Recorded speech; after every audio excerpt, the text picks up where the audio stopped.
Welcome back to my YouTube channel মজাদার science. আজকে আবার তোমাদের সামনে হাজির হয়ে গেলাম দশম শ্রেণীর ভৌতবিজ্ঞান ও পরিবেশ নিয়ে। আজকে এই বইয়ের যে অধ্যায়টি আলোচনা করা হবে তা হলো আয়নীয় ও সমযোজী বন্ধন। এই যে বইটি দেখতে পাচ্ছ এটি ভুইয়া ও সাহার লেখা এবং প্রান্তিক প্রকাশনীর বই।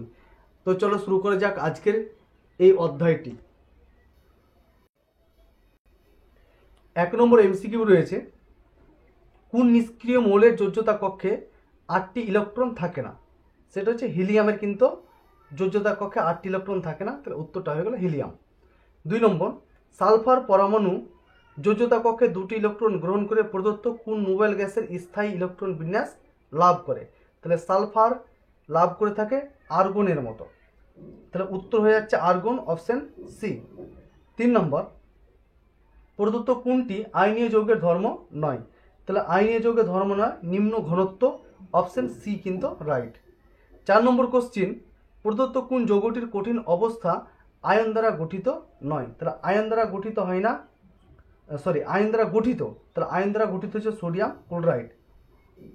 5 নম্বর কোশ্চিন রয়েছে, প্রদত্ত কোন যৌগটির মধ্যে কোনো অণুর অস্তিত্ব নেই?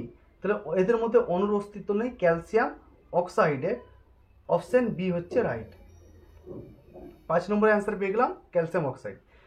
6 নম্বর কোশ্চিন, প্রদত্ত কোন যৌগটি গঠনের ক্ষেত্রে অষ্টক নীতি মান্য হয় না? তাহলে লিথিয়াম হাইড্রাইড, অপশন বি হচ্ছে রাইট। 7 নম্বর, CaO অর্থাৎ ক্যালসিয়াম অক্সাইড গঠনের সময় ক্যালসিয়াম কয়টি ইলেকট্রন ত্যাগ করে? তাহলে ক্যালসিয়াম ইলেকট্রন ত্যাগ করে থাকে 2টি, তাহলে অপশন বি হচ্ছে রাইট। 8 নম্বর, প্রদত্ত কোনটি সমযোজী যৌগের ধর্ম নয়? তাহলে সমযোজী যৌগের ধর্ম নয় এদের মধ্যে রয়েছে তড়িতের সুপ্রভেদ, অপশন সি রাইট। এরপরে চলে আসবে একটি শব্দে বা একটি বাক্যে উত্তর দাও। 1 নম্বর কোশ্চিন, রাসায়নিক বন্ধন বলতে কি বোঝায়? তাহলে এটা তোমাদের এই বইয়েরই 104 নম্বর পেজে রয়েছে, সেখানে গিয়ে একটু দয়া করে দেখে নিও।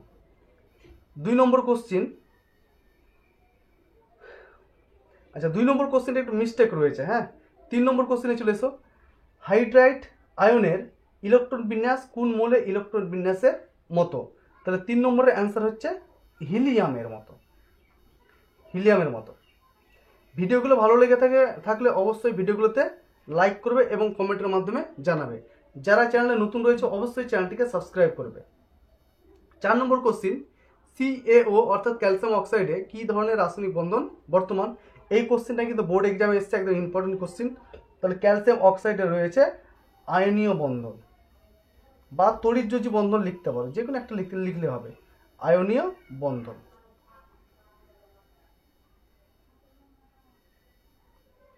5 নম্বর কোশ্চেন রয়েছে, ক্লোরোফর্ম ও সোডিয়াম ক্লোরাইডের মধ্যে কোনটি জলে দ্রবীভূত হয় না? তাহলে এদের মধ্যে জলে দ্রবীভূত হয় না ক্লোরোফর্ম, যেহেতু ক্লোরোফর্ম হচ্ছে একটি সমযোজী যৌগ, আমরা জানি যেগুলো সমযোজী যৌগ হবে সেগুলো জলে দ্রবীভূত হবে না। 6 নম্বর কোশ্চেন রয়েছে, একটি সমযোজী যৌগের নাম লেখো যা জলীয় দ্রবণ আয়নীয় যৌগ হিসেবে আচরণ করে।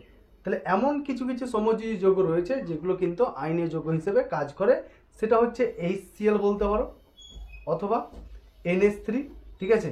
এরা সমযোজী যৌগ হওয়া সত্ত্বেও কিন্তু আয়নীয় যৌগের মতো এরা আচরণ করে। এরপরের কোশ্চেন 7 নম্বর, দৈনন্দিন জীবনে ব্যবহৃত হয় এমন একটি সমযোজী তরল পদার্থের নাম লেখো। এটা আমরা সবাই জানি, জল। জল হচ্ছে সমযোজী যৌগ যা আমরা প্রতিদিনের জীবনে ব্যবহার করে থাকি। 8 নম্বর কোশ্চিন, F2 অণুর লুইস ডট অঙ্কন করো। আচ্ছা এটা আমি পেজ নম্বর বলে দিচ্ছি, 108 নম্বর পেজে রয়েছে, সেখানে গিয়ে তোমরা একটু দেখে নাও, যেহেতু এখানে স্ক্রিনটা ছোট রয়েছে, হ্যাঁ এখানে আঁকা যাবে না, তো 108 নম্বর পেজে তোমাদের রয়েছে এই বইয়েরই, সেখানে গিয়ে একটু দয়া করে দেখে নিও। 9 নম্বর, N2 অণুর লুইস ডট গঠনচিত্র অঙ্কন করো। এটা রয়েছে 109 নম্বর পেজে, তো সেখানে একটু দেখে নিবা। 10 নম্বর, হাইড্রোজেন অণুর লুইস ডট ডায়াগ্রাম অঙ্কন করো। এটা 108 নম্বর পেজে রয়েছে, একটু দেখে নিও সেখানে গিয়ে। 11 নম্বর, ড্যাশ চিহ্ন দিয়ে H2O অণুর প্রথাগত উপস্থাপনা দেখাও। এটা দেখো অক্সিজেন, এদিকে একটা হাইড্রোজেন আর এদিকে একটা হাইড্রোজেন,